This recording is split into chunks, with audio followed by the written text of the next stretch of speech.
ప్రేమకు సంపద అడ్డురాదు.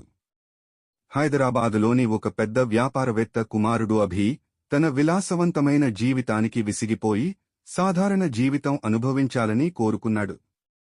ఒకరోజు కూకట్పల్లి మార్కెట్లో పల్లె అందాలతో కనిపించిన పువ్వుల అమ్మాయి దీపికను చూశాడు. ఆమె పేద కుటుంబానికి చెందిన అమ్మాయి అయినా తన చిరునవ్వుతో ప్రతి హృదయాన్ని ఆకర్షించేంత అందమైనది.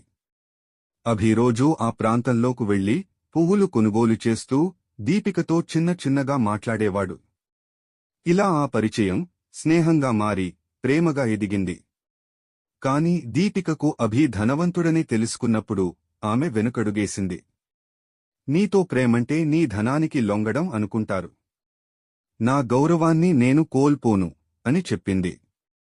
అభి దీపిక గౌరవాన్ని గెలుచుకోవడానికి తన సంపదను పక్కన పెట్టి సాధారణ జీవితాన్ని స్వీకరించాడు. అతను ఆమెను నమ్మించి చెప్పాడు, నా సంపద నీకోసం కాదు. నీతో ఉన్న ప్రతి క్షణమే నా అసలు సంపద.